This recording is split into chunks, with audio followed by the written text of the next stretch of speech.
mbokk yi asalaamaaleykum ñu ngi leen di nuyu di rafetlu seen ànd ak télévision Futurs Médias di leen ñaanal jàmm di sàkku ñaan ci ñëpp alxamis ju ne ci waxtu wi ci kàttanu borom bi ñu ànd ak yéen seen émission li ci penc mi tey ñu ngi fas yéene waxtaane penc mi waaye doomu Sénégal yi nga xam ne ñooy immigré yi bawoo fii dem daani doole bitim réew ngir njaboot yi nu fi ba waaye jafe-jafe ci yoon wi nees mën a def ba seenaw nekkin foofee ak ñoŋal am ci waaye di xalaat ñibbisi gi ndax ñu koy faral di waxee àll neexatul ñibbisi geeg lu leen cee gunge daal ba nu mën a lanu jot fa foofee mën ko investir mu ji dara mooy waxtaan week télévision Futurs Médias ñu invité fi nag ñoo xam ne ay jamono demoon nañ immigré ji suñu borom def jàmm ñu dellu si continuer seen activité fii ci Sénégal indi gi li ko waral mooy ñu daal di joxe tegtal ñoom it ci seen i rakk yi nga xam ne ñoo ngi bitim réew ak seen i mbokk doomu Sénégal waaye indi fi it kilifa yi état Sénégal affaires étrangères naka noonu it ANIDA agence la bu yëngu ci ñi nga xamante ni ñoo ne ci wàllu mbay mi loolu lépp ci wàllu kon fànni gunge gi ak ñun kon président Baba Tandian moom nag dootuñu ko présenté Sénégal di borom imprimerie Tandian président ñu ngi lay nuyu.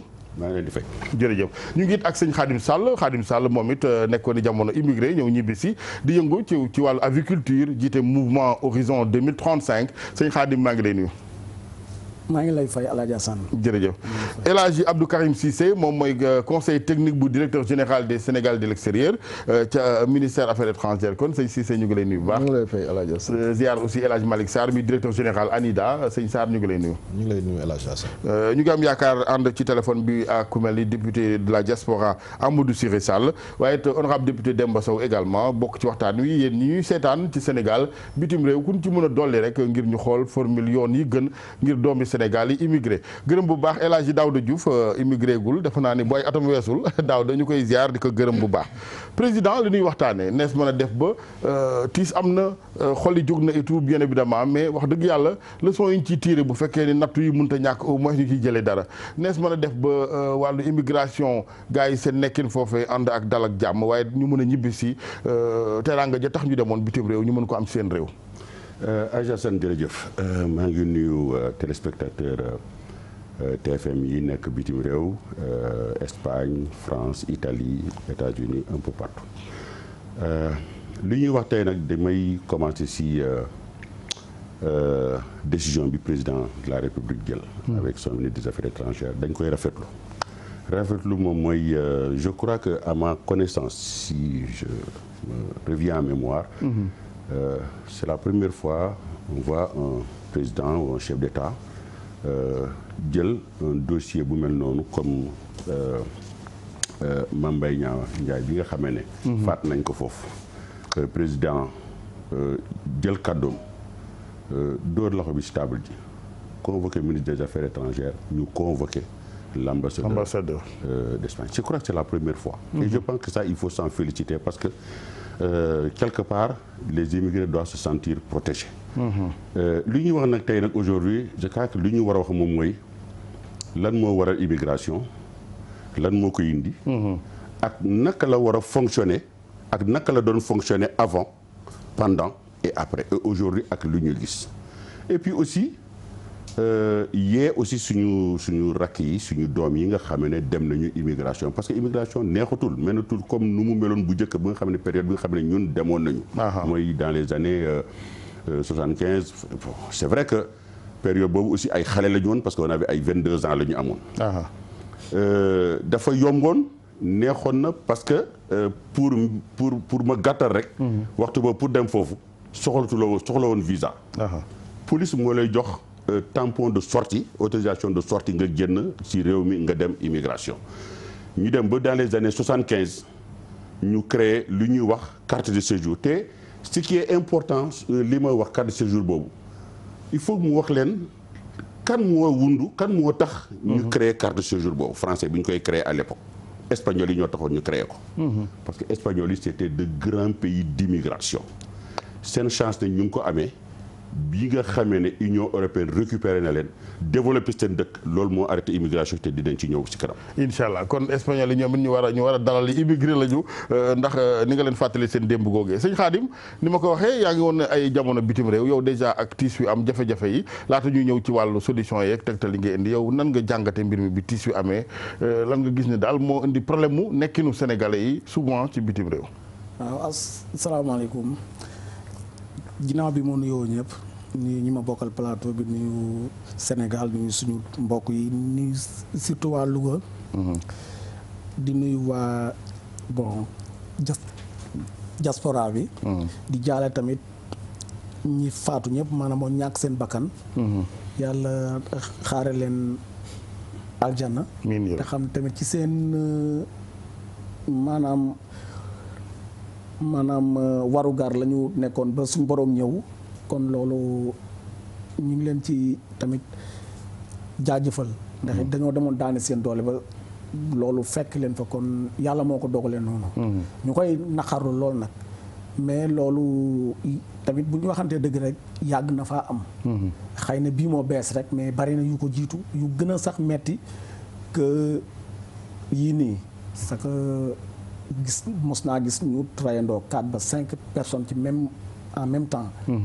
bon yàgg na nag loolu nag xam naa mooy law ba léegi. lan mooy cause rey gi xanaa tooguñu rek nekk ci film di dóore bal ak yooyu lan mooy indi rey gi. non xam nga rey gi moom ci sama xalaat bu gàtt tubaab da nga gis sax mu am problème moom jël jabaram ak doomam ak ndeyam ak baayam yëpp rey leen ba pare rey boppam loolu dañ koy gis tout le temps. ñun ñi fa nekk nii xam nañ loolu mais loolu du bon fii mën nañ ko moom. duñ ko wane ci journaux yi ak yooyu xëy na mais loolu am na fa te yàgg na faa am. xëy na nag ñun tamit quelque part xëy na ay njuumte dina am suñu. ay comportement ak yooyu comportement bi immigré yi voilà yooyu tamit. dina ci jouer dëgg la. mais daal loolu moom yàgg na faa am. te mais nag ñi ñaan yàlla suñu njiitu réew yi tamit xool nuñ ci jàppee surtout jàppale immigré yi ñu jéem a dellu si. installé wu fii toog parce que solution bi pour man loolu rek la. ñu jéem leen a jàppale ñu ñëw toog fii parce que fa ñu nekk tamit sonn nañ fa te yaakaar naa bu ñu xuusee ci kii bi débat bi soo ñu ko mayee. am na ay xalaat yu ñu ci am. yu ñu mën a leeral bu baax a baax. waaw foofu la ñu bëgg sax ñaareelu xaaju waxtaan wi gën fa insister mooy dellu si gi mais il faut aussi ñu wax nekkit bi parce que immigré moom du dakk il faut mu ngi dem di ñëw àddina moo ni tëddee am na loo xam ne moom mënut a ñàkk. monsieur Cissé souvent les gens parlent de assistance bi dafa des yow est-ce que impression bu nga en tant que collaborateur bu directeur général des Sénégalais de l'extérieur. jërëjëf El Hadj Assane bu ma la nuyoo gërëm la ba pare maa ngi nuyu ñi ma bokkal plateau bi. di profiter aussi ci occasion bi pour jaale suñ compatriotes yi nga xam ne ñàkk nañ seen bakkan muy Mame Mbaye Ndiaye muy Ousseynou Mbaye waaye aussi muy Idi Diène Italie di profiter aussi di jaale ñi nga xam ne gaañu nañ ci hélicoptère bi passé nga xam ay civil ak ay militaire voilà wax dëgg yàlla bon loolu moom mooy àdduna voilà donc bu ma la gërëmee ba pare dinaa sawar tontu ci question bi parce que ministère des Affaires étrangères et des Sénégalais de l'extérieur comme ni ko président waxee tout à l'heure bu ñu ñëwee rek ci décision bi passé taxawaayu président de la République ñëpp gis nañ ko conseil des ministres d'abord mooy fi nga xam ne foofu la lépp di xewee convoqué gis ngeen aussi ambassadeur Espagne bi envoyé délégation mu dem Espagne pour rek wone ne lii nii lu ko métti la lu muy naxarlu la te dëkk ak dëkk moom bu ñu nekkee dañu war a rafetal te ku nekk bu sa doom joteeg doomi jàmbur ku nekk war na xool ban taxawaay la ci am donc loolu président matal na ko ministre des Affaires étrangères depuis Brésil matal na ko le directeur général mu ngi Espagne pour taxaw ci loolu bu ñu ñëwee nag ci mbirum assistance et protection xam nga ne nous avons suñu ambassades yi suñu consulat yi ñu foofu mais lu ñuy wax rek mooy des fois problème d'information day am parce que nit boo yegsee ci dëkk li ngay war a njëkk a def mooy nga dem yëglu ji dem ci consulat ba ne maa ngi nii fii laa dëkk am carte consulaire ñu ràññee la et lu munti xewit ñu mun a ñëw jege ca consulat souvent dafa am sénégalais yi ko dul def waaw parce que loolu sax moo tax sax ba mënuñ xayma bu mat donc loolu dafa am li nga xam ne dafay yàq ci liggéey bi waaye mbirum assistance muy ambassade bi muy consulat bi ñi ngi taxaw jéem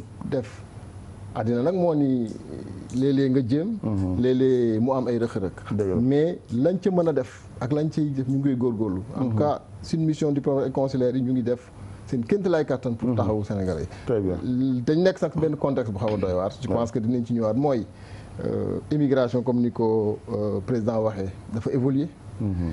dañ nekk ci contexte bu xaw a doy waar. avec le racisme.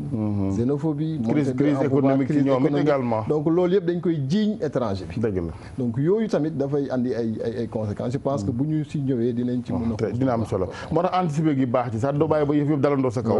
il faut déjà penser xam naa ñu ngi ci woon boobaak léegi mais ñibbisi gi moom il faut ñu xalaat ci ñu bari. c'est très important te loolu am na ay jumtuwaay yu ñu teg yoo xam ne buñ ci yegsee dinañ ci mën a. très bien yooyu jumtukaay bokk na ci ANIDA dina am nekk lu fi immigré kese mais wàllu mbay meeg ñi ci bëgg ami projet El Hadj Malick Sarr yow yaay directeur général bi d'abord ginnaaw bi nga joxee sa njàngat ci li xew bitim réew ñeel Sénégalais yow lan mooy sa liggéey concrètement ak lan nga tegagum ne ay jéego.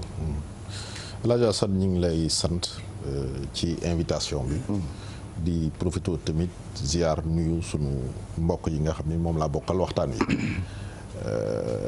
li xew bitim réew te mbokk yi wax ko dafa nekk lu nga xamante ni nii tiis la naqar la réew mi yëpp ñoo ko yëgandoo di ko mettitlu wante buñ ko jàngatee ca biir mbokk mi wax na ko léegi dugguleet te tamit du fa yam parce que adduna moo am doxalinam président Tania wax na léegi ni ba ñuy door di commencer di immigrer yomboon na ci dem ba yomboon na ca nekkin wa foofa yaa ngi koy junj léegi réew yooyu di dox ba jafe-jafe dab leen ba tey réew moo fa dem li ñuy tuddee extrême droite ñi nga commencé jël pouvoir wala bokk nañ ca parti yi gën a mag ci réew ma léegi te ñooña jàpp nañ ni seen jàngoro réew ñi dëkkul ca réew ma te gane si leen di fa yëngu mu leen ko teg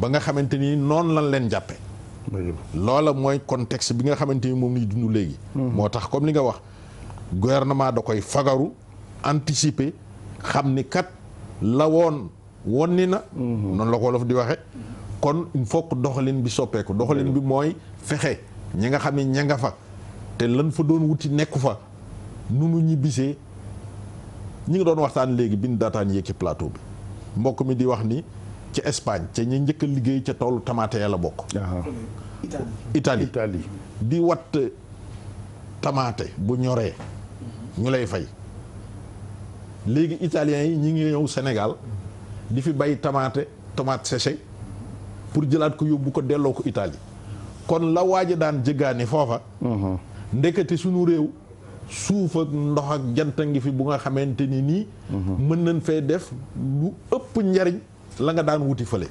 loola nag le gouvernement comprendre sant ANIDA ni ko na ci yëngatu parce que bari na ci ñiy tukki xaaj boo ci jël genn wàll ga ci li ñuy wax kaw ga la jóge mooy intérieur pays bi nga xamante ni nii fa la dund gi gën a méttee doom juddu gis bàyyi nekk ci jafe-jafe parce que baykat la mu ni kon kat bu ma màggee nii laa nar a def xaaral ma làmbi leneen looloo indi génni ba kon il faut que ñu taxaw ci wan leen ni leen la ñuy wuti mën naa am fii mais nag day nekk lu nga xamante ni nii yokkute la mais bu fekkee ni mbayum nawet kese tob bi amoo sax machine boo jiwee di toog di xaar taw xale yi daanu ñëw Ndakaaru daanu génn du ñu am patience boobu ANIDA bi ñu créé ñu ni liggéey ñeenti weer ci fukki weer ak ñaar di xaar taw boo xamante ni amoo ci ban man fii ak mi ngi lal mbay gi jafe-jafe du jóg ci mbay ñu ni kon luy jindi jafe-jafe ñu ni nanu seet nu maîtriser ndox mi yàlla jox nañu ndox mu jóge ci asamaan jox nañu ndox ci kaw suuf jox nañu ndox ci biir suuf Alaaji Asan 4 milliards de mètres cubes ñeenti milliards de mètres cubes bu ndox moo nekk ci biir suufu Sénégal mu nekk dex gu nekk ci biir suuf forage yi nu réalisé ci Sénégal yëpp ba Sénégal di Sénégal ba léegi maanaam téeméeri litres yu nekk ci ndox mi ci biir suuf jëlagun ci juróom-benni litre kon ñun yàlla jox nañu loo xam ne ni Espagne gënu ko yaakaare wala Italie yor ko ñu yàlla jox ñu jant bu ni dàng-dàngaaral fukki weer ak ñaar ci at mi yëpp dañuy am jant ñoom soo demee seen réew ma am na jamono yu nga xamante ni yéen ñu tukki woon xam ngeen ko ñoom du ñu mën a bay ndax neige bi ñun nag amul waxtu wu ñu tamit mën a bay. kon yàlla jagleel nañu lu nga xamante ni nii fa ñuy jéggaani teraanga. fii yàlla jagleel na lu ko ëpp. ñu ni kon nan taxawal xeetu mbay yu mel yu bees yooyu.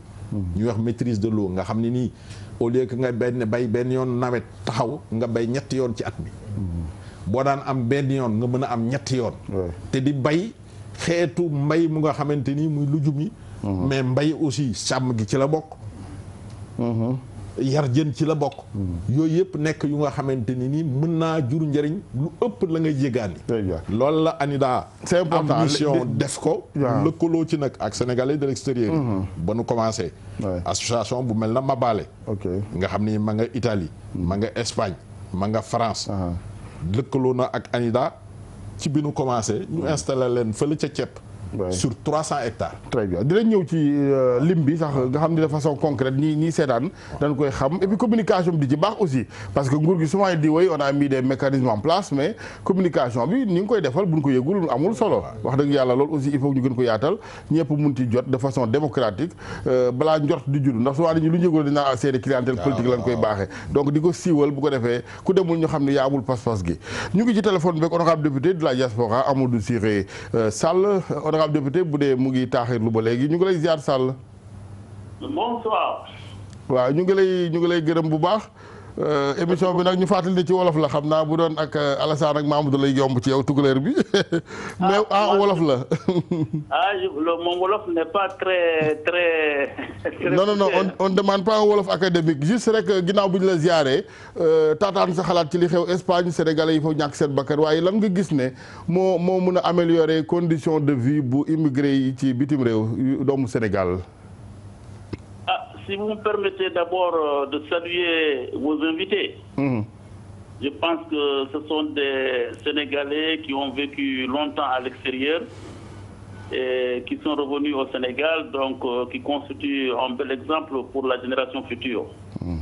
Et la situation des immigrés en Espagne et partout dans le monde... Finalement, vous préférez parler en français?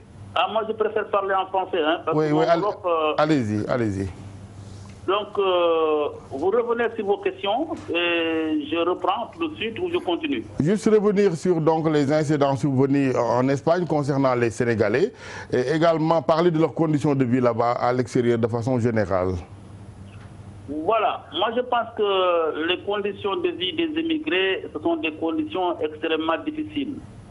Et malheureusement, il y a des accidents qui arrivent constamment, et surtout en Espagne, entre la police et nos immigrés. Je crois qu'il est important que, je l'ai dit d'ailleurs dans ma page Facebook, appeler donc les autorités espagnoles et les autorités sénégalaises à se retrouver dans des commissions mixtes pour pouvoir, en tout cas, assurer une meilleure sécurité pour nos immigrés. Parce que la police, souvent dans ses interventions, c'est des interventions brutales et qui provoquent des décès. Et je crois que notre rôle aujourd'hui, c'est de dire aux autorités espagnoles de prendre garde, en tout cas de faire en sorte que ces genres d'accidents n'arrivent plus. Mais de temps en temps, ça arrivera parce que les immigrés sont présents. Mais il faut aussi que les autorités espagnoles veillent de façon à ce qu'il n'y ait plus de morts d'hommes. Oui. Et on a évoqué dans ce débat l'éventualité d'un retour concernant ces immigrés, honorable député. Qu'est-ce que vous êtes prêt à faire pour les accompagner à revenir au bercail? Mais je crois qu'aujourd'hui, la situation des immigrés devient problématique partout, que ce soit en France, en Espagne, en Italie. Et nous conseillons donc aux immigrés, en tout cas ceux qui veulent revenir, c'est de bien préparer le retour, la réinsertion. La réinsertion est un problème. En quoi faisant? C'est-à-dire qu'un immigré qui pense vouloir quitter donc son pays d'accueil et rentrer au Sénégal doit d'abord se préparer en ayant un projet bien précis. Parce qu'on ne peut pas rentrer au Sénégal en attendant de trouver des solutions. Parce que souvent, nous avons vu des Sénégalais revenir au Sénégal, ils ne savent pas où se donner de la tête. Et ça, c'est pas bon. Donc, un immigré qui décide de rentrer au Sénégal doit d'abord se préparer avant de venir, c'est-à-dire essayer d'identifier un projet qui peut porter au Sénégal, un projet porteur, que ce soit dans le domaine de l'agriculture, dans le commerce, dans l'informatique. Donc, il y a des secteurs porteurs. Donc, je crois que c'est important que le Sénégalais qui décide de venir au Sénégal doit choisir d'abord le projet qu'il lui faut. Et maintenant, l'État donc doit l'accueillir. Donc, je crois que l'État du Sénégal a mis des mécanismes qui permettent aujourd'hui aux Sénégalais de pouvoir entreprendre avec le FAISE, le Fonds d'appui à l'investissement des Sénégalais extérieurs. Est-ce que vous pensez que ces mécanismes sont à la hauteur de cette forte demande quand même? Mais je crois que c'est un début, parce que vous savez que moi, le FAISE, je fais partie des membres concepteurs de ce fonds, parce que nous pensons que les immigrés aujourd'hui ont de l'expertise et de l'expérience. Et si on leur donne les moyens, un peu de moyens pour pouvoir, en tout cas, entreprendre, je pense que ça va marcher. Et je crois que c'est ça, l'expérience que nous avons aujourd'hui dans beaucoup de domaines est très utile pour le Sénégal. Très bien. Alors c'est pourquoi on a créé le fonds. Et maintenant, à partir de là, il y a d'autres mécanismes financiers qui existent. Il n'y a pas que le fonds, il n'y a pas que le FAISE. Il y a d'autres mécanismes qui existent. Maintenant, les secteurs porteurs ont été identifiés par l'État du Sénégal. Donc, je crois que tous les Sénégalais aujourd'hui... On peut revenir un peu sur ces secteurs-là, en donner quelques exemples. Là, je prends par exemple le secteur de l'agriculture. Le secteur de l'agriculture est un secteur porteur, porteur de croissance. Et donc, c'est un secteur qui crée de l'emploi et de la richesse.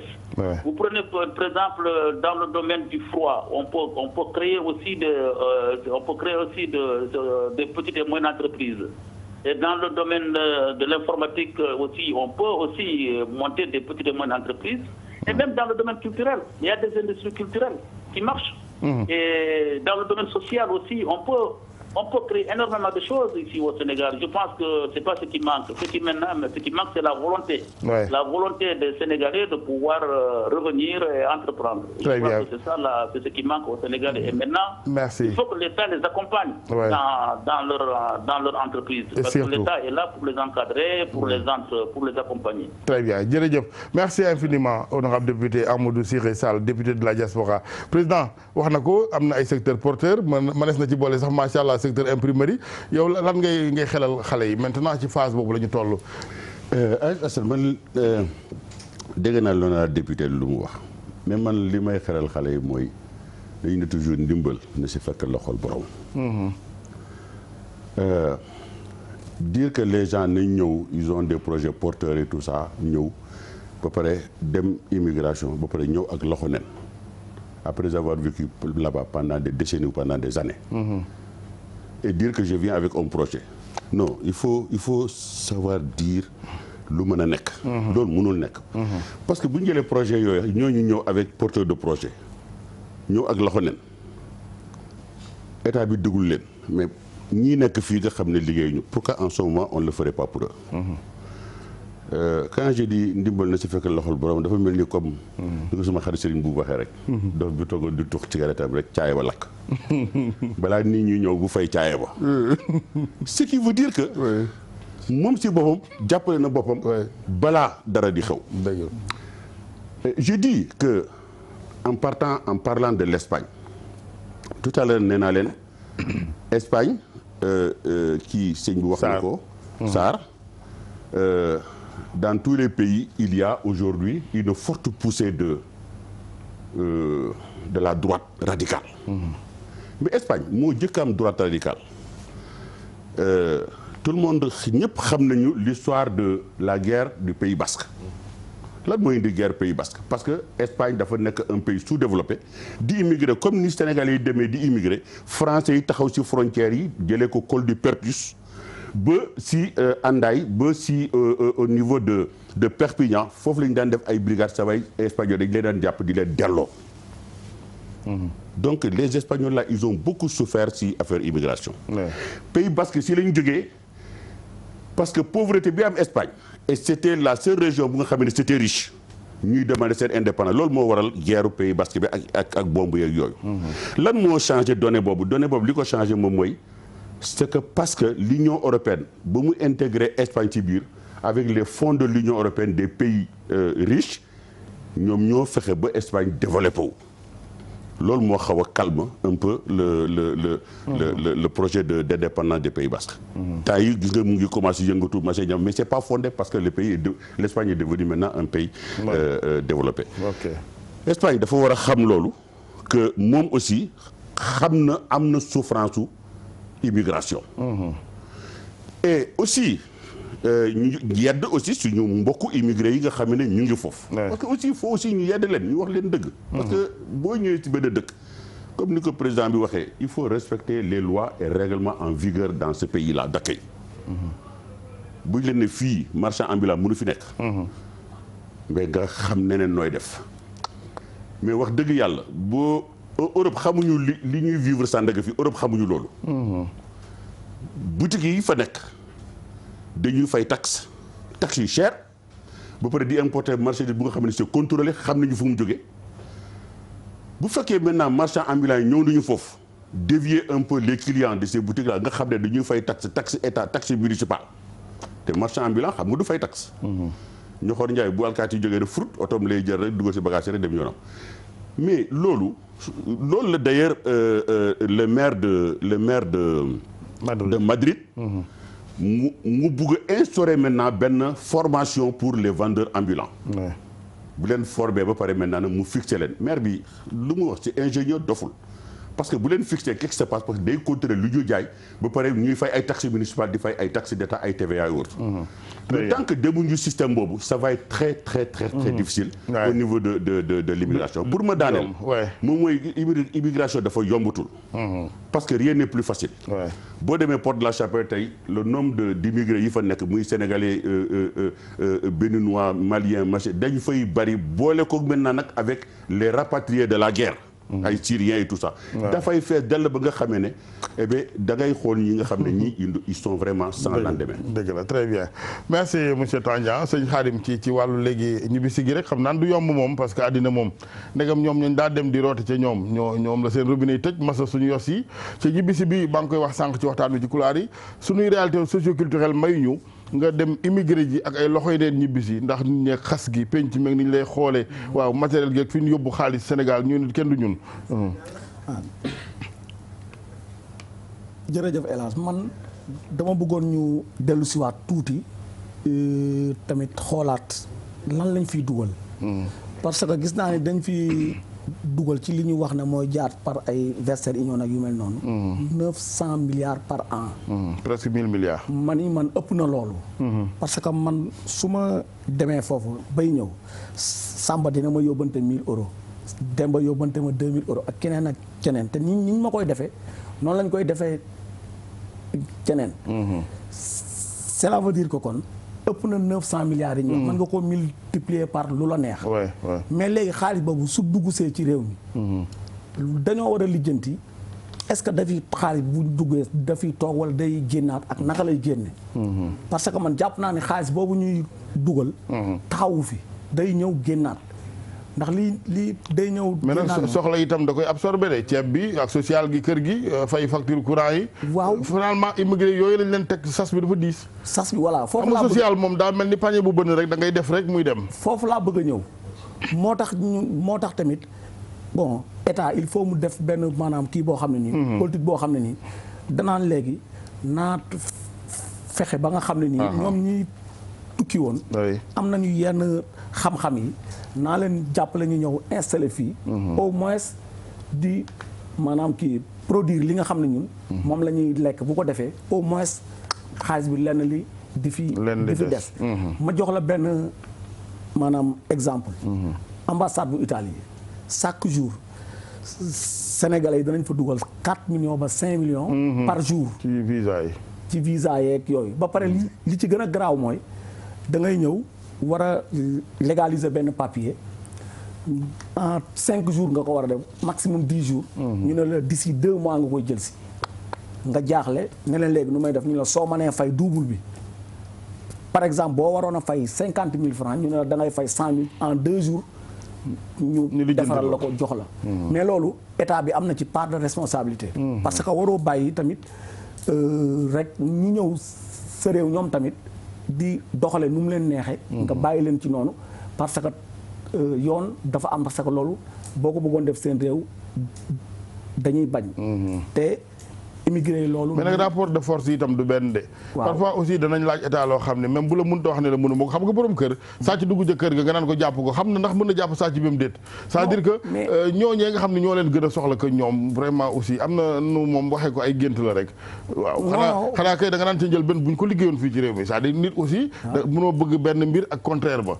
bu ñu liggéeyoon wàññi wax jëg politique gi xëy na dinañ am économie bu nu may ñuy mën a di xëccoonteeg ñooñu. non d'accord naa foofu mais tamit normalement réew ak réew am na ay loi yoo xam ne moo leen lëkkale ba nga xam ne sañoo ñëw rek di ko defee nu mu la neexee parce que li ma lay wax ne nii immigré danañ ci perte temps danañ ci perte xaalis bu dul jeex te loolu day feeñ ci seen retour fii parce que loo am au lieu ñu sakkanalal la ko fii say mbokk dana lekk sa xaalis ak maanaam lépp looy defloo nit bu la mënee jaar sa kaw day jaar sa kaw dëgg la moo tax ñu war leen tamit comprendre ñoom tamit jàppale leen bu baax a baax a baax parce que liñ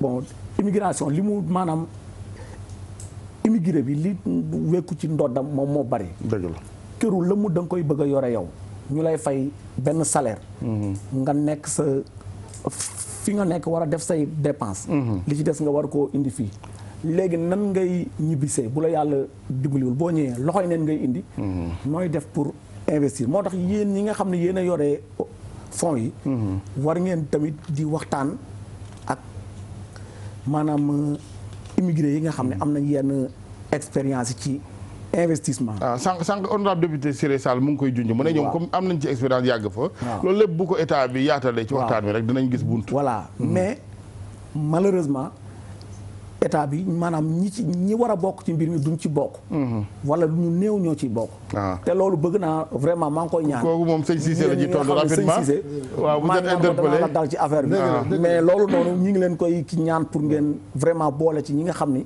dañ cee bokk ndax nit jàngoro pour nga fajal ko nit ki il faut nga woo ko mu ñëw nga ne ko lu lay metti fan lay mettee nga xool fii mettee nga jàppale ko foofu ñun yooyu la ñuy ñaan man tey dama toog en tant que immigré bu bàyyeegul tukki parce que ba léegi maa ngi koy dund seen ay maanaam jafe-jafe maa ngi koy xam mu metti lool parce que du jeex mën nañ cee waxtaan fii ba suba te du jeex dama cee junj loolu rek mais des na ay points yu bari yoo xam ne nii dañuy ñaan nga dalalaat ñu feneen soit fii wala yoon wi ñu gën koo yaatal ba nit ñi gën a maanaam comprendre incha allah loolu lañ lay ñaan ñoom daal nañ jéem a commencé takk bagage yi ñi nga xam ne waaw ci état bi itam jàppale leen ci ñibbisi bi dëgg la sëñ Assane Sall dafa wax benn affaire bu am solo mooy ci transfert de fonds yi beneen mbir aussi ñu souligner ko mooy mobilisation compétence de diaspora maanaam diaspora bi du benn nit ay façon la dëgg la ay nit la profil yi am na ñu nga xamee ne dem nañ am na lu ñu xam lu bees am na ñu nga xamee ne dem nañ indaale nañ xaalis ci transfert de fonds yi transfert de fonds xaalis privé la bul fàtte ñi lang tamit de parce que aussi ñooñu il faut penser à eux waaw il faut penser à eux balaa maa ñëw ci dispositif yooyu noonu damay wax ci transfert de fonds yi dama lay wax rek ne 80% yëpp pratiquement ci social bi ci lekk bi xalaatu leen nu ngeen leen mën a imposer benn taxe wala waaw léegi xam nga loolu ñun li ñu mën a def mooy sensibiliser leen accompagner leen organiser leen te loolu état bi daf ko commencer par il y a un fonds d'appui à l'investissement des Sénégalais à l'extérieur FAISE bu ñu tegee FAISE mooy ne Sénégalais bi bëgg investir à l'étranger au Sénégal nan la ñuy fexe ba état bi teg yenn fonds pour accompagner ko am nga tuuti mu teg ko ci amoo dara nga déposer un projet porteur ñu sélectionner tànn la ci loolu benn dispositif la FONGIP biir FONGIP am na fonds bu nga xamee ne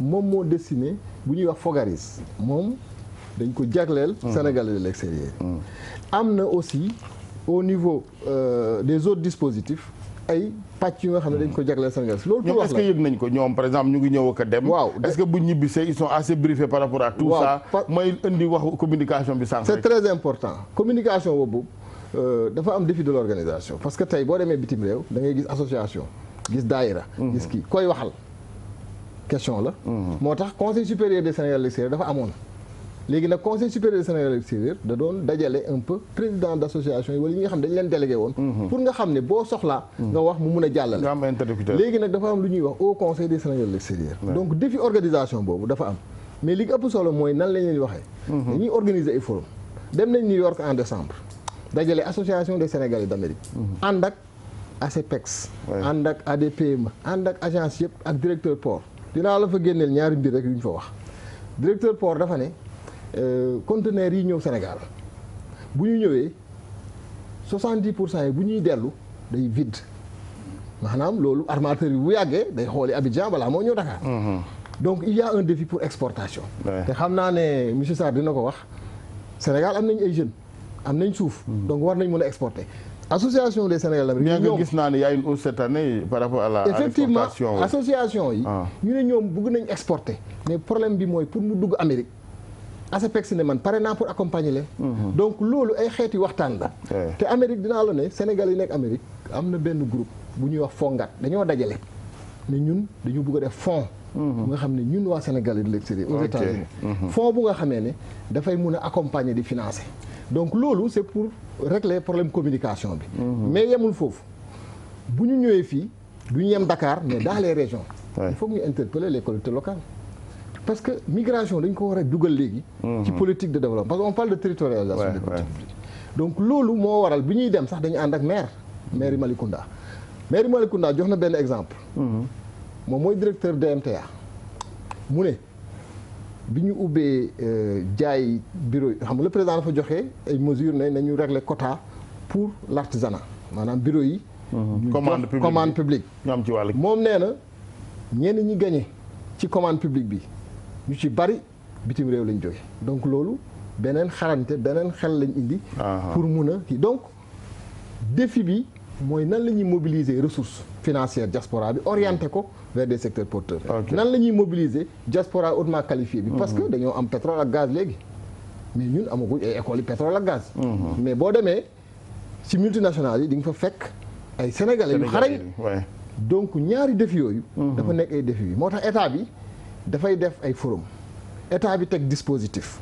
BND déggu nga temps yi ñuy wax délégation générale à l'entrepreneuriat rapide yooyu yëpp ay dispositif la mais donc communication bi la ñu war a gën a baral te nag retour bi dafa bëri ay façon am na ñu nga xam ne bi ñuy retourné andi wuñ dara ñooñu nag dañ ñëw vulnérable ñooñu dafa am benn fonds boo xam ne je pense que monsieur Sarr dina ci ñëwaat dinañ ko mën a wax projet pour accompagner le retour et la réinsertion des migrants ñu jógee comme Libye wala yooyu am na fonds bu nga xamee ne teg nañ ko bu war a démarrer donc je pense que mën nañ ci dugg après pour wane lan lañ ci mën a El Hadj Malick Sarr ba tey ci wàllu action yi waaw ci wàllu action yi dama la bëgg a wax ni lenn d'abord mooy gis nga immigré njëriñ a ngi ci du rek alal ji dellu si mais man ci sama expérience su développement te maa ngi ceeg macha allah fanweeri at ak juróom-ñaar ci biir développement rural seetlu nan ñi génn bitim réew def ay at bu nu dellusee nanuy gise àdduna ak nanuy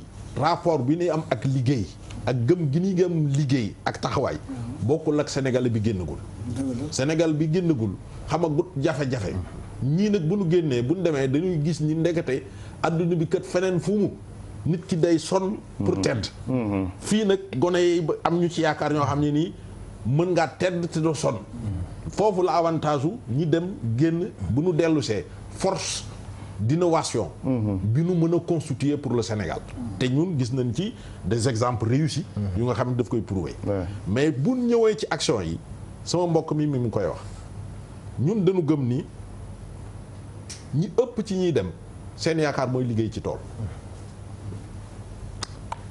boo moomul tool boo xam ne da ngay wattu ñu fay la tool boo xamante ni dañ lay mbaaral ci biir man gis naa ko ci réew yu bari fa ngay nekk ci biir sedd bi fa ngay dëkk fii nga mën a dellu si ñu ni kon bu ñu fi yoree tool bu mel noonu di liggéey at mi yëpp dootu ñu xalaat dem ñu wax kook Union européenne d'accord ci mooy daaw bi affaire bi taree ci Europe 20 millions d'euros le Sénégal négocié pour loolu ñu ni nag xalaat bi ñu koy xalaat mooy lii président Tanja wax bun ni rek finance dañuy toppatoo ñi génn bitim réew te war a dellu si boo ko defee li tubaab di wax appel d'air lay nekk kon nit ki dafa naan man pour ma am ci lii man tamit naa jéem a génn pour mën ci am da nga koy ni ñi toog fii mën a tedd aussi ba xel dootul nekk ci dem mais ña demoon tamit ñu tijjee leen bunt bu mu dellu see ñu ni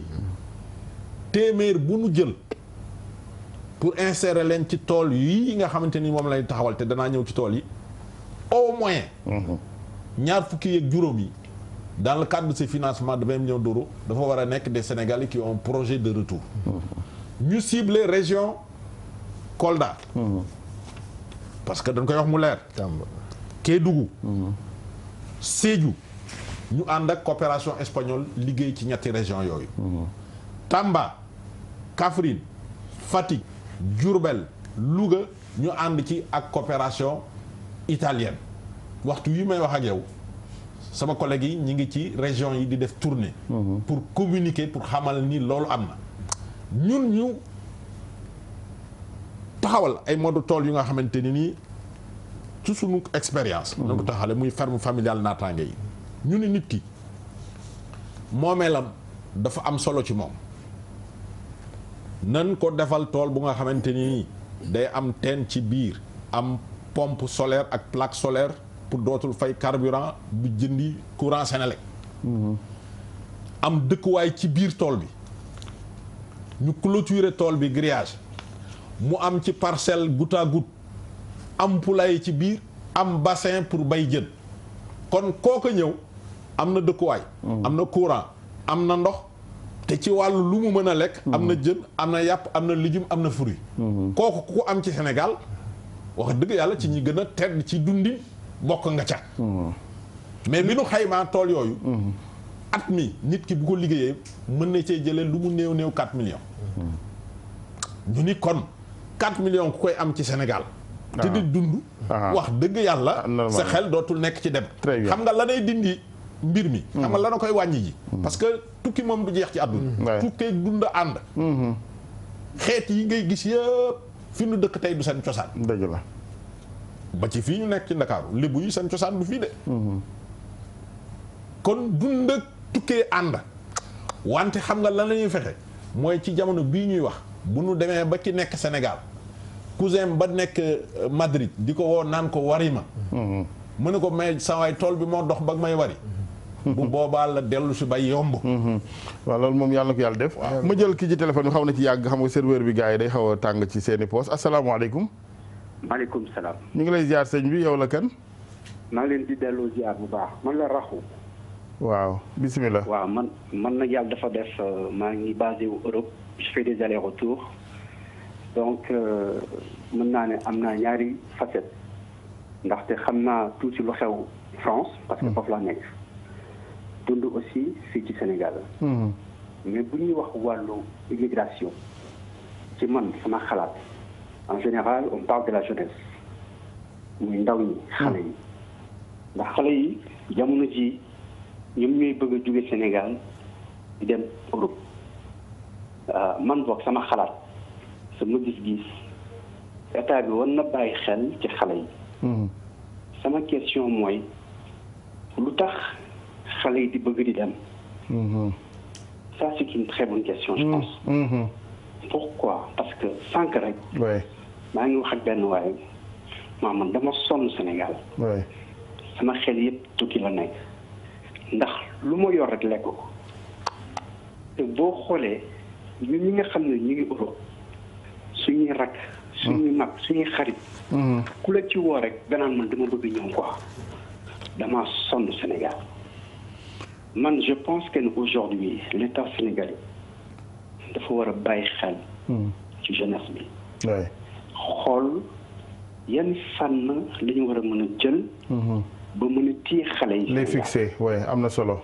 ndaxte xale yi bëgg nañu liggéey ndax boo yeewoo fajar ji je vois les jeunes je vois les filles qui se lèvent tout le matin pour dem wuti moo lay wan ne am nañu envie ils ont envie mais maintenant ci yan support la ñu war a mën a jàppale encadré leen man loolu daf may feebarloo ndaxte wax dëgg yàlla ñun Sénégalais yi yàlla may nañu benn intelligence boo xam ne ni fu ñu dem ci Europe dañuy bokk Sénégalais fu mu dem day bokk ndax yàlla may na ko boobu xel pour mën a bokk un peu partout fu mu dem. Maintenant man loolu sama question la deuxièmement aussi mooy bu ñu ñëwee Europe Sénégalais yi seen biir dafa manqué benn solidarité. te loolu il faut ñu ci bàyyi xel. ndaxte boo demee man damay wax ndax damay wax fa laa mën a basé wu ndax man maa ngi Paris yàlla def na ne maa ngi ci événement je fais des concerts je ramène des artistes yàlla aussi may na ma am naa restaurant bi ma yor foofu. je suis un peu malade moo tax je suis un peu moo tax ni may waxee quoi. oui oui allez-y mais dama ba ma gisee émission bi dama ne foog mu dugg. parce que lii dafa am solo. te Sénégalais yi dañu war a wax dañu war a réagir. dëgg la. su ma xoolee pakistanais yi. ñu nekk France. comment ils sont solidaires entre eux. ak solidarité bi entre eux. bu ma xoolee chinois yi. comment ils sont solidaires entre eux. tout le monde pratiquement les Turcs. mais musuma gis. Sénégalais yi ñoom seen biir ñu booloo. dëgg la. kenn am ubbi affaire yi commencé dox mu jox moromam mu jàpp. il faut ñu koy yaatal. dëgg la. Sénégalais bu gisee morom Sénégalais bi liggéey. da koy xeex. da koy fiire. te xamu ne lu mbokk Sénégalais boobu am. Sénégal la koy indi. dëgg la. donc man souvent je me pose la question aussi. dama naan état bi mais ñun aussi war nañu xoolaat suñu bopp. war nañu xoolaat suñu biir. jërëjëf. état bi ils peuvent faire. mais aussi il faut que nous-mêmes on s'entraide. il faut qu'on soit solidaires entre nous parce que c'est important. ñaari point yu am solo nga soulevé sëñ Abdourahmane ñu ngi lay gërëm bu baax ñu ngi désolé ndax ñeneen ñi xaar jërëjëf. vraiment kontaan nañu yàlla na la yàlla may tan mais soulevé na ñaari poñ yu am solo ñu ngi ak honorable député Demba Sow ci téléphone bi surtout solidarité bi am na solo Sénégal wax dëgg yàlla léeg-léeg da nga daan xaw ma lu nu dal parce que ku yëg rek kenn ki jàpp say tës seen sànni ci àll ba honorable député maa ngi lay nuyu bu dee yaa ngi ci téléphone bi sëñ Sow. maa ngi lay ziar di la fay sëñ Assane. waa kay jërëjëf ci vraiment yi tey am na waaye yaa ngi ñëw ànd ak ñun ci waxtaan wi. dañuy wut rek solution. Sénégalais yi bitim réew lan moo mën a oyofal seen i jafe-jafe ak it yombal seen ñibbi si liggéey fii Sénégal. waaw xam nga keroog commencé nañu ci woon waxtaan. pour di démb. waay. nga invité woon ma tey fekk yàlla dafa war a dem Europe. France maa ngi nii aéroport. dëgg la. mais li ngay def am na solo parce que xam nga keroog commencé naa ci wax naan. il faut ñu wut nan lay sunu mbokk yi léegi ñibbi si parce que tukki dafa changé. dëgg la. nan la ñuy def aussi ñu nekk fii ñu téye leen fi ñu liggéey. parce que bànneex yomb na Sénégal am jàmm la dèjà boo nekk jàmm rek xam nga Alpari nañu balaa jàmm am balaa nga julli jàmm am. maa jàmm dañee de jàmma juulee. te ñasan. condition yi pour ñu toog fii liggéey njëriñ réew mi am na. am nañu jàmm. déggoo nañu muñalante nañu bëri nañu ay kal yëpp bokk na ci loo xam ne mën nañ toog liggéey. te président. man nee naa keroog man boo gisee ma dugg ci politique. du ma politicien parce que depuis maa amee fukki at ak juróom-ñaar ba léegi maa ngi liggéey sant yàlla léegi am naa juróom-benn fukki at ak ñett. maa ngi liggéey. di daan sama doole mais dama bëgg a jàppale président Macky Sall parce que xam na liggéey rek mooy alal. ginnaaw dëgg la.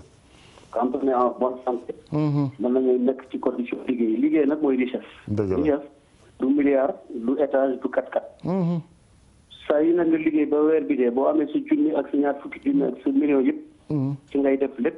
ci ngay dundale sa njaboot. dëgg la nga suturlu rek. moo tax bi ñu nekkee voilà sutura. bi ñu nekk Europe ñun Europe liquide du circulé xaalis kenn du ko génne carte bancaire ngay génne wala ci kii. da ngay xëy ngoon da ngay xëy suba da ngay xëy guddi mooy li ñuy wax 3-8 usines yi day tourné service day tourné transport day tourné lépp day tourné.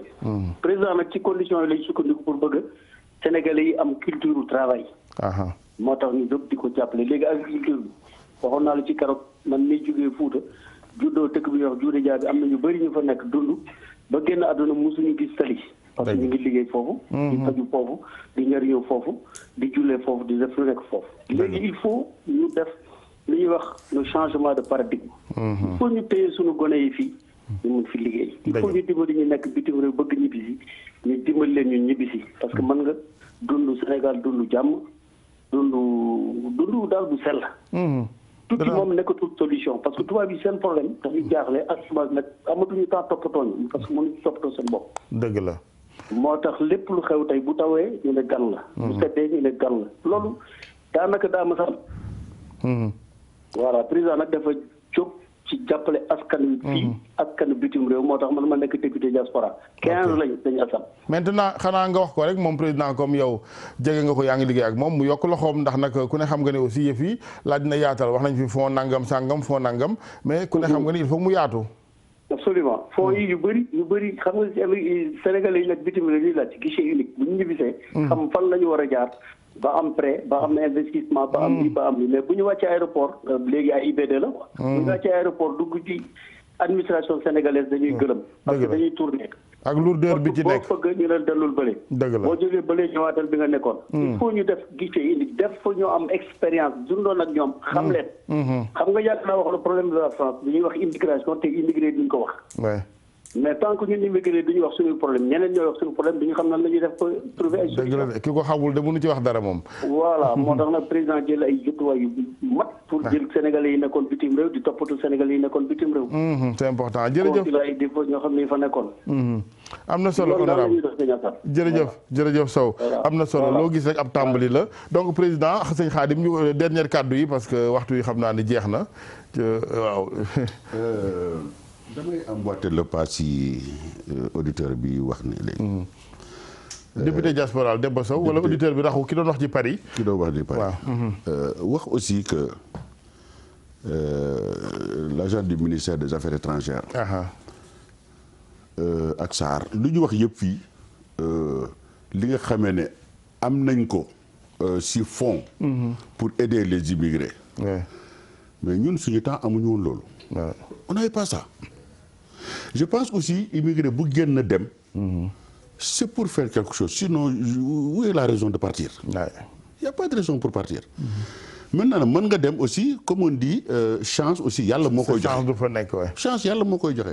daa am ñi am chance am ñëw ñu am chance dem foofu amuñu chance ñooñu ñu war leen gëstu dimbali leen. ak ñi nga xam ne aussi dem nañu amuñu ñu dellu si ba pare ñu réussir si Sénégal fi am na fi am pagaay. ñi xam ne yore nañu fond. ak yow kii Sarr lu muy wax ci au niveau de l'agriculture les terres les champs et tout ça mais xam nga boo jëlee les terres les champs lu waxoolee le nombre d'immigrés yi am par rapport ak li nga am ci terre ak champ xam nga mënuloo ko partager c'est pas possible. te waa ji wax na ko fii nee na sénégalais amuñu solidarité seen biir. contrairement aux pakistanais aux chinois et autres amuñu solidarité seen biir boo boolee ñetti nit si benn projet complication rek ngay créer ngay indi. loolu moo tax ma ne la yéen waa ministère des affaires étrangères am ngeen fonds ces fonds là ce n'est pas à Dakar qu'il faut le discuter immigré bi nekk fële à l'étranger bëgg na visibilité bi yéenay déplacé wu dem ci ñoom. vous avez les consulats vous avez les ambassades c'est fait pour ça consulat ambassade c'est fait pour les immigrés ñoom ñoo ko moom. dara bu xewee foofu ñoom ñoo fa jëkk na tëll génn taxaw. parce que ñoom ñoo ko moom. s'il y a pas d'immigrés y a pas de. vraiment amuñu benn raison di fa nekk. doo am bureau démocrate bay toog di climatiser. vous avez déjà des maisons appartenant au Sénégal dans les pays étrangers. mais vous allez là-bas. ngeen toog di formation avec les immigrés. am na ñu bëgg a liggéey am na ñu am joma am na ñu bëgg a réaliser dara. maintenant nag yéen leen di accompagner. bu fekkee maintenant nag loolu defu leen ko là je pense que quelque part ça va poser énormément de problèmes. te problème léegi moom moo watul parce que comme on dit la situation est difficile un peu partout en France. dëgg la français seen bopp sax wala muy français muy espagnol muy anglais parce que aujourd'hui chômage bi dafa dem ba xam benn niveau bu nga xamee ne maintenant ñoom seen bopp sax buggutuñu sax ay immigrés. mais immigration dafa nekk loo xam ne. kenn mënu ko dindi. ça aura toujours lieu. très bien ñu jël keneen ci téléphone bi asalaamaaleykum. maaleykum salaam. ñu ngi lay ziar sëñ bi yow la kan. ñu ngi sant yàlla bu baax na ngeen def. alhamdulilah. man dama bëggoon intervenir pour affaire immigration bi. waaw. ndax. mënuloo présenté wu wala da nga bëgg muuru kii bi. waaw dama bëgg je veux bien rester anonyme bu fekkee. immigré nga woon. ba tey immigré la. d'accord. allez-y. ñu ngi lay déglu sëñ dama ci bëggoon joxe suma xalaat. da ngay wax téléphone mi nga baal ma rek fay son télé bi sinon dafa am décalage. d'accord parce que au fait ça fait 37 ans que ma nekk en Europe. waaw macha allah. donc am nañ ci benn expérience bu tuuti. na dëgg la. lii grand bi wax léegi ci affaire ministère beeg immigration ak avec les immigrés. La plupart du temps gars yi li ñuy def mooy dañuy jël fii ay Sénégalais yoo xam ne ils sont dans les ministères. yóbbu leen en Europe pour ñu jàppale foofu immigré mais xam nga ki fay dund moo xam li fa nekk. dëgg la. man je pense que ñoom dañu war a jaxasoo ak immigré yi nekk foofu au fait. pour mun a xam ban problème la gars yi am. oui. am ay mesures d'accompagnement yoo xam ne ça va être sur place avant même immigré bi di ñëw Sénégal parce que ñëw Sénégal aussi indi fi xaalis amoo ku la accompagner ça veut rien dire. dëgg la. boo yoroon ay milliards tamit ak ko fi taal. day yàqu. parce que ngay génnee te amoo dara lu ngay génnee te dara dugg xam nga day dem. dafa am lu ñuy réeri mbir lu bari loo xam dañ naan j'ai fait mes études en France. dund naa fii dund naa fa mais boo dundal ak ñoom mënoo leen xam. dëgg la. te am na ñu bari ñoo xam ne foofu am nañu expérience bi. bu leen fi indee mën nañu jàppale réew mi. très bien xam-xam ak ci seen expérience. loolu daal laa ci bëggoon contribuer. am na solo. loolu laa ci bëggoon contribuer mais nañ jàppale gars yi fële parce que affaire bi métti na. métti na jërëjëf dañuy toog rek naan immigration ministère des affaires étrangères ceci cela mais ñoom tudduñu ko xamuñu ko. il faut ñu wax ak ñi nekk foofu ci biir dëkk ba am fa expérience. ñoom it ñu dem fekki kilifa yi fa représenté Sénégal ndax souvent aussi gars yi duñu présenté wu ci ñoom. waaw mais am na ci ñoo xam ne fi mu nekk nii lu ma gis la foofu dañ ciy gis boo yoo xam ne xamuñu dëkk ba. ñu ngi taxawaalu kirib karab te kenn jàppul leen parce que am na gars yu bari yoo xam ne ils ont des projets yoo xam ne bëggoon nañ ko def ak waa Sénégal mais dañ xamul kan lañ koy defal. dëgg la. parce que ñoom dañuy dem rek vers le gouvernement mais gouvernement itam mi ngi def peut-être li mu mën. du yomb. mais du yomb quoi. waaw dafa reposer question organisation bi. très bien. ñu ngi lay gërëm bu baax. merci beaucoup merci. ñu ngi lay gërëm dina baax incha allah je pense que il faut que nit ñi aussi yëngatu. waaw Sénégal nag dañu tàmm jamonoy buur ba léegi rek man il faut ñuy yëngu ku ne fa nga taxaw wax dëgg yàlla sa buntu kër booy xaar wax dëgg yàlla Macky Sall baleel la ko mu baal ma ci waxi nii mais du mas a set je pense réew ab defandoor la même ñu ne bitim réew bu ñu xaar consul bi rek wala ambassade bi nañu dajaloo seen biir ñoom tamit bu ko defee interlocuteurs yi dafay am lisibilité waa ji dafay gën a yomb ci ki lay liggéeyal. man li ma ci bëgg a yokk moom mooy benn kii bu gàtt c'est que sénégalais il faut aussi que les consulats ñu bañ di leen wër. parce que bu ñu demee bitim réew génn seen dëkk dem bitim réew première chose bu ñu war a def premier acte bu ñu war a def moom mooy dem consulat ba foofu immatriculé wu. ñu xam leen ñu ràññee leen. ñu gis leen. et puis comme ni ko waa ji waxee fii moom mooy projet bu ñu amee seen projet bu ñu bàyyi waa ji ñëw ak xaalisam fii parce que bu ñëwee fii le temps que muy jàpp projet di ko wëndeel di ko tourner ba mu xam ne ban visibilité lay fekk lekk na genn wala xaalis bu yàgg donc yéen c'est à vous d'aller les trouver ko xam ne am na projet am na ay moyens balaa muy génn foofu di ñëw fii di lekk xaalisam mais ngeen toog ngeen wax mooy ngeen wax exactement en visibilité lan la mën a am fii c'est important comme ça buy ñëw mu xam lan la très bien baal ma xam naa ni mooy doon vieux dernier téléphone ñu ngi ak excellence Pape Sayer Gueye moom jamonoy président Abdoulaye Wade moo yore woon nit Sénégalais yi fare bitim réew su ma juumul sëñ Gueye. waaw Assane maa ngi lay nuyu. ñu ngi lay ziar bu baax. jégalu ci dabe ci émission bi. jërëjëf Gueye. waaw waxtaan wi lan ngeen ci dolli ci jafe-jafe yi Sénégalais yi bitim réew waaye it nees mën a def ba wax dëgg yàlla ubbi ay yoon yoo xam ne ñibbisi gi dina yomb dina jur njariñ. waaw man de dama yaakaar ni immigration ci Sénégal wax ci yomb na jafe na. yomb na parce que 200 millions doomu Sénégal bu ñu nekkee bitim réew. di fi dugal léeg-léeg chaque at lu toll ci junni ci milliards. dafa war a nekk gis-gis bu yaatu ci ponk bu gën a mag ci réew mi mooy gouvernement bi. dañu war a ni ñu defoon ba nga xam ne amoon nañ ministère. boo xam ni ay bis bu ci ne. mu toog ci conseil des ministres bi fi ñuy dogal ñu saytoo ko ci gis-gisu njiitu réew mi. yoon bi mu xàll su ko defee mu jëmmal politique bi nga xam ni mooy politique immigration. dama yaakaar ni boobu ci kaw bànqaas la boo xam ni dañ ko nasaxal. dañ ko taxawal ministère carrément. émigré bi fi mu nekk.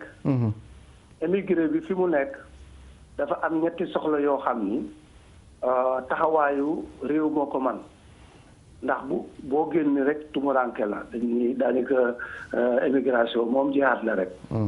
soo nekkee ci réew dañu war a saytu ñett benn bi mooy lépp lu jëm ci say këyit ak taxawu goo xam ni foog kenn nit mënta egg wala mbooloo mu néew ci réew moo xam ne léeg-léeg déggoo seen làkk xëy na sax am na ñu ci bari ñoo xam ni këyit yi ñu fa war a am pour ñu taxawe leen amuñu ko. foofu sa njaatige dafay baax. dëgg la kon loolu lu jëm ci taxawaay consulaire. ak diplomatique daf ci baax. dafa am loo xam nag émigré yi la soxal. parce que ni ko kenn waxee rek yépp état mënu ko def. dëgg la dafa am émigré yi dañu war a renforcer seen organisation maanaam dafa am organisation primaire ak secondaire. ak nag organisation centrale bi nga xam état bi la moo koy doxal. bi primaire bi mooy seen daayira yi seen association de communauté yi seen association de ressortissants de village yi loolu jarul xeeb ndax dana lijjanti lu bari. ba ca tegu mooy organisation secondaire ñi nga xam ne dañoo bokk région wala ñu bokk tarixa bu yaatu boo xam ni law na ba mën a lëkkale ay fukki junni nit wala ñaar fukki junni nit loolu. comme ma ci ànd ak taxawaay ba ci ànd day mën a doon loo xam ne état fokk mu nekk seen wet ba mën leen a tungoom nag. ci programme yi nekk ci réew mi ni ko le président Baba waxee.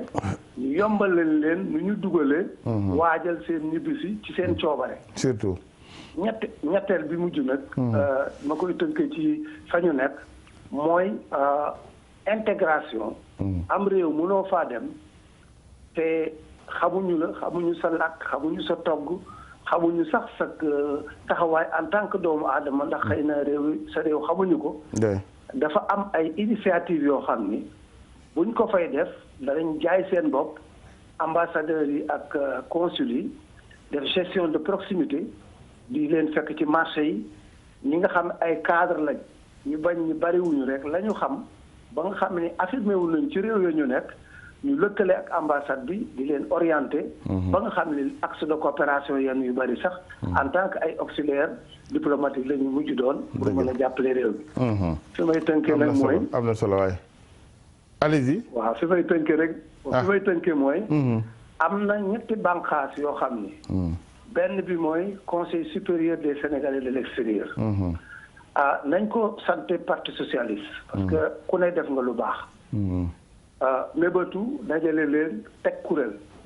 bañ ko tegee dafa sooxe woon parce que dañu ko jëmmalul woon ba daanaka def naa muccul woon am réunion bi président Abdoulaye Wade ñëwee mu dooleel ko ba ñu def fi ay réunion yu mag ba institutionnaliser ko am na nag lu ca baaxul woon parce que la ca baaxul woon mooy am na ñoo xam gis nañ ni bari na loxo politique bu ci dugg kon président Macky Sall foofu li mu ci waroon dolli mooy.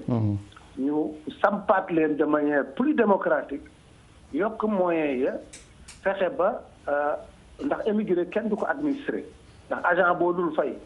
fayoo ko impôt fayoo koy per diem fayoo koy frais de mission soo bëggee par ak décret ak ay arrêté rek nga jiital ko. déficit de confiance bi bu amee rek. day toog fële. dëgg la dem ci consulat dem ci ambassadeur.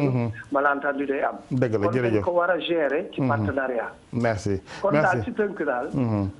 baax na daal. ñu woote ndaje bu mag. jërëjëf saytu ni ñu defee woon symposium 2001. oowaat nit ñi. am na solo xool cadre yi xool émigré moodu yi xool ku ci ne. waxtaan boo xam daal daañu càmbaraat.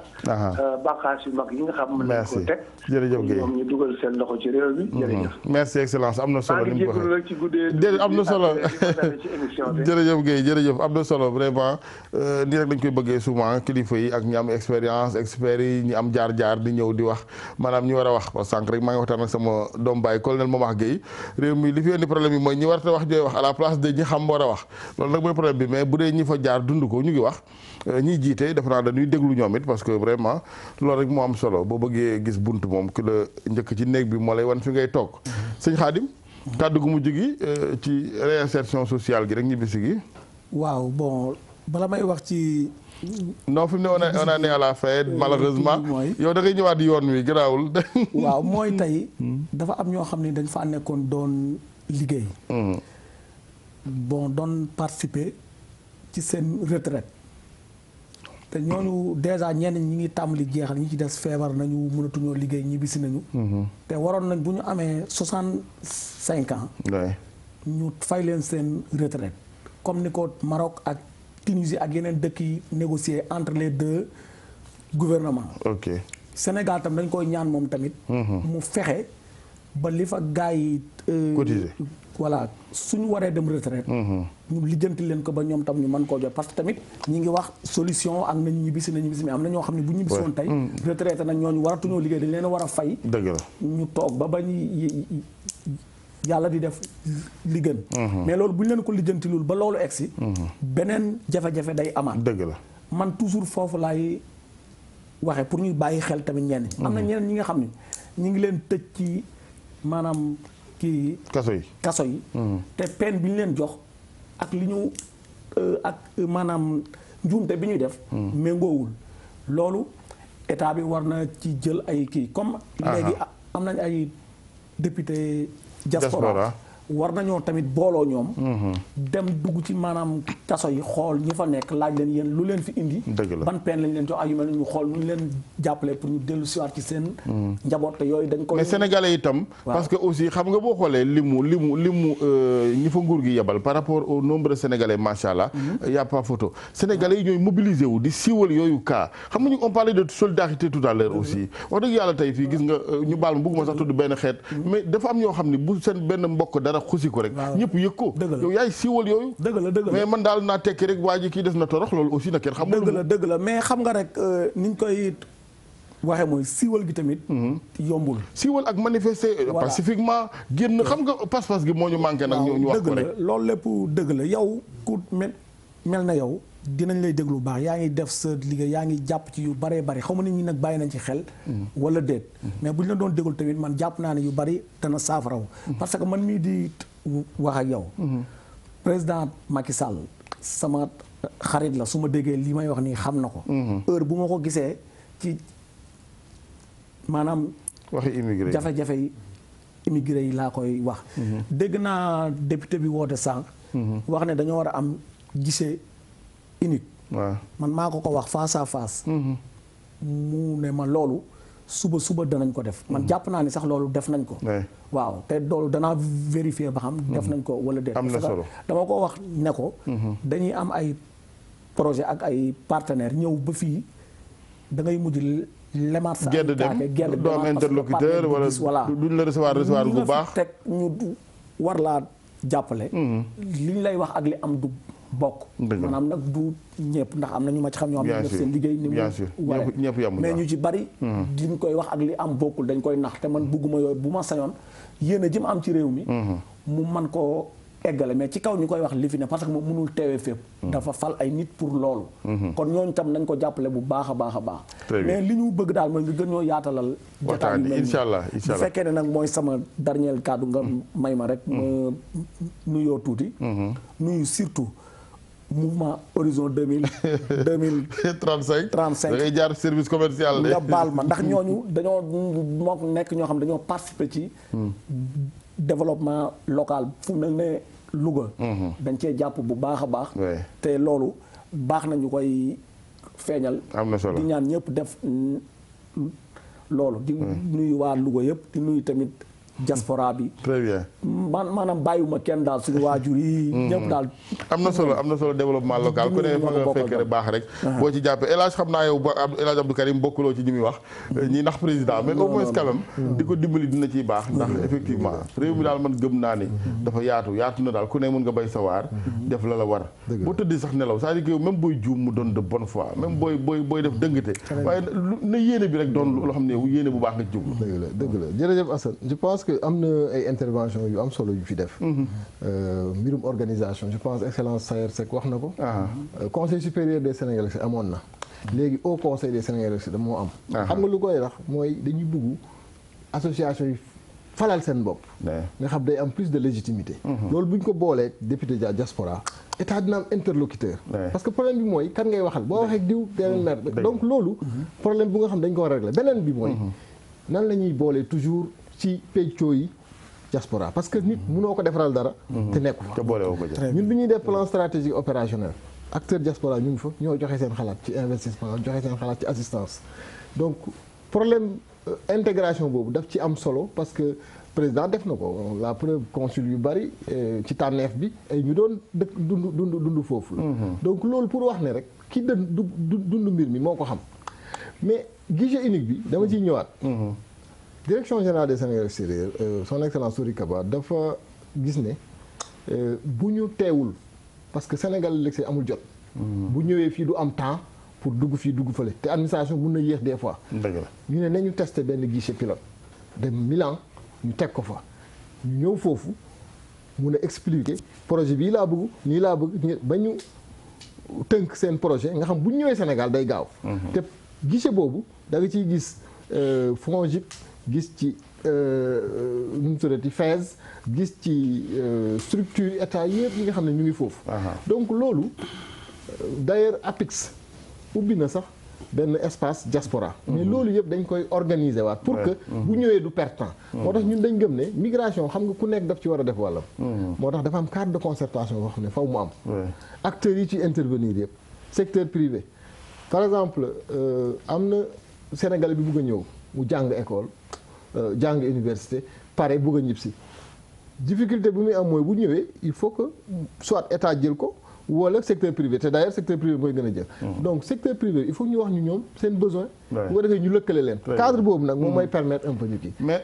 jamono yi na war a gën a yomb parce que internet bi kër yi foo dugg ñëpp ci Facebook yi kay mais li may dama jaaxal mooy ñun daal voilà sëgg ci solo gi maanaam yow bu dee maillage nga bëgg ak yëgoo internet da ci gën a mais li ci am solo mooy informatique gi voilà dafa am ay dispositifs yu ñu teg yoo xam ne pour jege nit ñi tey région yi il faut que nit ñi nekk seen wet BAOS dafa am ay bureau d'accueil d'orientation yu ñu def dans les régions pour mun a jege migrants yi ak seen famille parce que tey jógee benn dëkk pour ñëw ut information Dakar loolu wax dëgg yàlla dafa doy waar je pense que monsieur Sarr wax na benn affaire bu am solo léegi mooy migrant ak potentiel migrant projet yi ñuy waaj a démarrer pour accompagner au retour dañuy éviter def lépp ne lii pour ñu jógee fële ñu ñib si parce que bu boobaa ñi toog fii nga xam ne mosuñ dem dinañ ne kon loolu kat loolu moo tax projet boobu bi nga xamee ne ñun moom la ñu bugg a démarrer ak ANIDA ak yeneen partenaire am na beneen projet bu ñuy wax développer l'emploi ADPME donc projet yi ñu ngi fi mais nuñ koy gën a lënkale nu ñuy fexe ba nit ñi yëg ne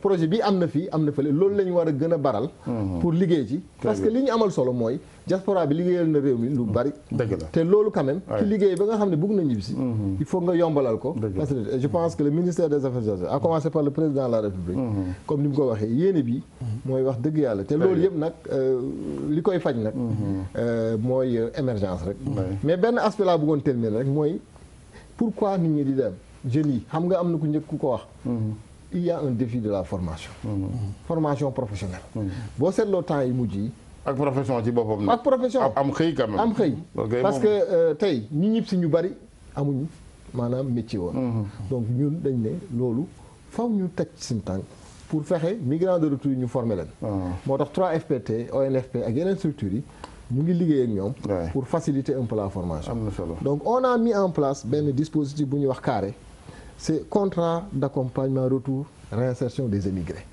te loolu dañ koy liggéey ak acteurs yëpp maintenant communication bi faw ñu continuer di ko def wane ne nag àddina nag moo demee noonu léeg-léeg nga ñëw buggu projet du sotti nga jógaat rek comme ni sama waa ji def moom xam naa ko dafa ñëw mbëkk miir bi jógaat après jógaat waaye gis nga ko fu mu toll macha allah très bien am na solo parce que lu mu métti métti boo amee métier daal mooy gën a mooy tane li bon mooy ñàkk métier bi sëñ Sarr kon ci wàllu yow it sa liggéey ANIDA commencé woon nga ko sànq mais ci lim bi bëgg naa ko xam parce que tudd nga fi tool yu bari de mais lim bi ñaata immigré ñibbi si ñoo ca nekk wala ñaata jeune sénégalais parce que aussi ma préciser ni du rek pour immigré yi waaw xam naa ni li mu war a wax bari na émission bi gàtt na dañu koy tënk rek xam nga doyen wax na fi léegi ferme yi dama koy leeral ak ni ko ñun ferme yi ñu concevoir ferme familiale propriété privée la du lu ñuy bokk